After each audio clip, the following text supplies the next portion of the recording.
Bagyo, so inaasahan po natin 6 to 13 na bagyo mula March hanggang August. At kung titingnan po natin kung buong taon, mga around 16 to 19 po, yung pinipredict nating bilang ng bagyo ngayong taon, which is below average po kung titingnan natin.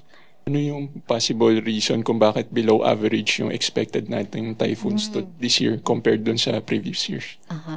Opo. Ang tinitingnan po natin dito is yung based on climatological normal o average. Dahil sa ngayon po ay merong La Nina alert pero nagpapunta po tayo or patungo tayo sa ENSO neutral condition. So usually po kapag ENSO neutral condition, ang average po na bilang na bagyo natin is around 19 to 20.